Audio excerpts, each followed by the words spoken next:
Assalamualaikum warahmatullahi wabarakatuh.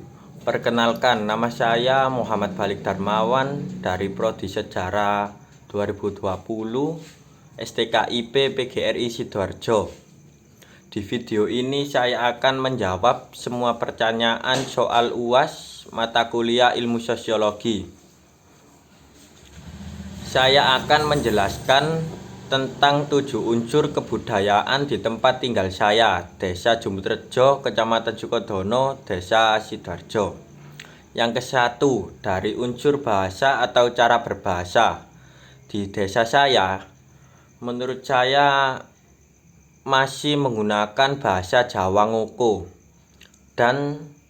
Tapi untuk berbicara dengan orang yang lebih tua atau orang yang lebih dihormati, di desa saya menggunakan bahasa Jawa Kromo Alus, karena desa saya sangat masih menghormati kebudayaan dalam berbahasa. Yang kedua, unsur sistem pengetahuan atau dalam lingkup pendidikan. Masyarakat di desa saya, masalah pendidikan saya kira sudah cukup, karena mereka menuntut anaknya untuk bersekolah walaupun cuman sampai sekolah menengah ke atas. Dan kalau untuk ke perguruan tinggi, mereka masih bernegosiasi dengan anaknya mau atau tidak, dan melihat keadaan ekonomi keluarga. Dan yang ketiga, dari unsur organisasi sosial.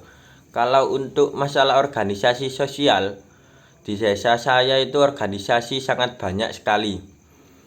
Dari organisasi tingkat RT, RW, dusun, desa, yaitu organisasi yang buat pemuda, ada yang organisasi Karang Taruna, dan organisasi remaja masjid. Dan untuk organisasi masyarakat agama, di desa saya ormas agama sangat banyak sekali. Ada yang LDII, FPI, dan Nahdlatul Ulama. Dan terserah mereka untuk menganut ajaran atau panutan dari ormas yang mana. Dan ada ormas petani, kelompok tani lebih cocoknya. Karena di masyarakat desa saya masih banyak petani-petani yang ada dan aktif. Yang keempat, unsur sistem peralatan hidup dan teknologi. Sistem ini mencakup model tempat tinggal dan berbusana. Di desa saya, kalau untuk tempat tinggal itu bermodel kebanyakan itu joglo dan doro keber. Dan ada juga yang sangat sering dijumpai adalah model minimalis atau yang lebih modern, karena dianggap mereka itu lebih praktis.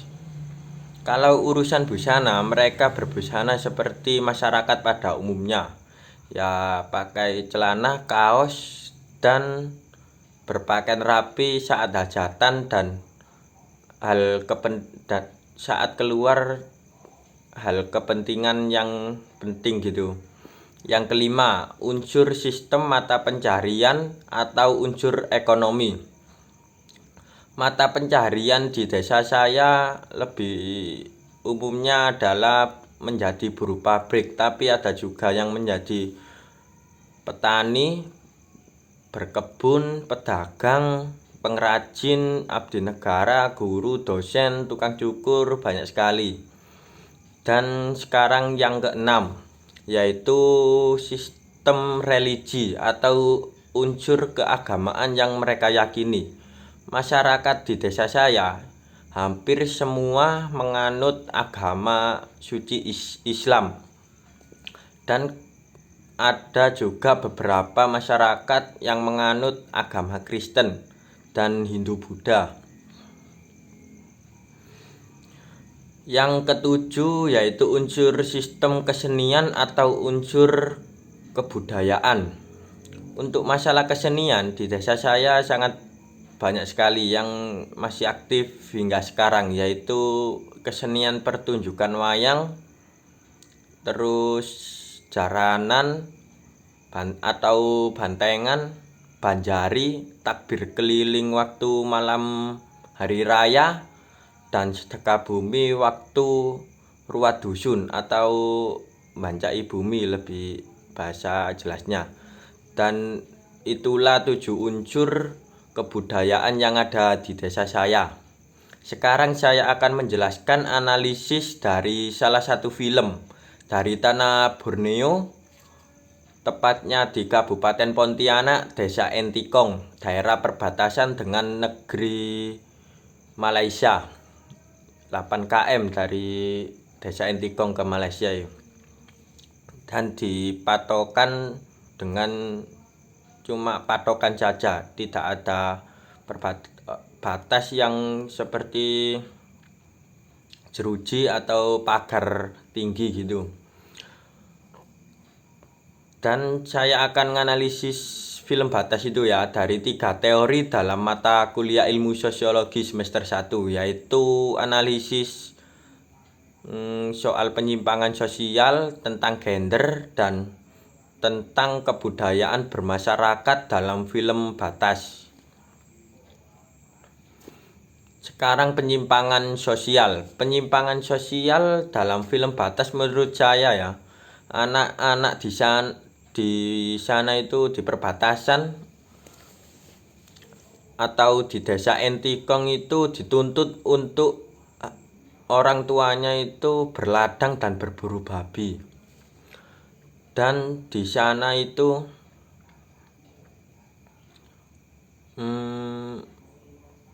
berpendidikan itu tidak penting bagi mereka, karena masyarakat di sana dihasut oleh salah satu pengepul hasil panen mereka, yaitu yang bernama Otik. Dan Otik itu memanfaatkan kebodohan masyarakat, yang dimana pendidikan tidak berjalan lancar semestinya, sehingga pada akhirnya semua masyarakat menganggap Otik bisa memberikan kehidupan yang layak atau bisa menjanjikan surga bagi mereka, sehingga warga desa menganggap tidak perlu untuk bersekolah dan berpendidikan. Sekarang tentang gender. Menurut saya, penjelasan masalah gender dalam film batas ialah film ini menyampaikan sebuah harapan, namun hanya untuk kaum laki-laki. Untuk kaum perempuan itu tidak memiliki kesempatan yang sama dari kaum laki-laki. Ini juga perbatasan gender yang bisa digambarkan dalam adegan dari pemeran Ubu yang mendapatkan pelecehan seksual dari masyarakat di Desa Entikong, sampai Ubu itu trauma dan tidak mau berbaur lagi dengan masyarakat, hanya karena Ubu dulu itu pernah menjadi TKI di negeri tetangga, dan Ubu menolak untuk menjadi TKI dan memilih melarikan diri. Penyebab pelecehan seksual yaitu tadi. Tapi peran Bu Jaleswari dalam film Batas menurut saya itu perempuan yang tangguh dan melebihi kemampuan dari kaum laki-laki.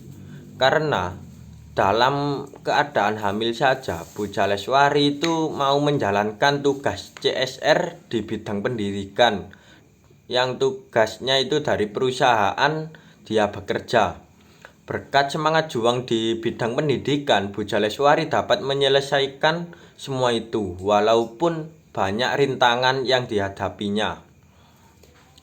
Dan dia itu malah membangkitkan kaum laki-laki yang diperankan oleh Adeus. Adeus hampir saja menyerah untuk mengajarkan pendidikan di Desa Entikong, karena menurut Adeus pendidikan di sana itu sangat rendah dan keinginannya kalah dengan kenyataan yang ada di sana. karena masyarakat di sana itu mementingkan berladang dan berburu babi dan menganggap pendidikan itu tidak penting. Dan nomor 3, analisis kebudayaan dan masyarakat dalam film Batas. Kebudayaan di sana sangat religius dan spiritual menurut saya, karena masyarakat Entikong masih mempercayai adanya roh nenek moyang dan mereka masih sangat menjaga kelestarian alam, karena mata pencaharian mereka sebagian besar atau semuanya berladang dan berburu babi.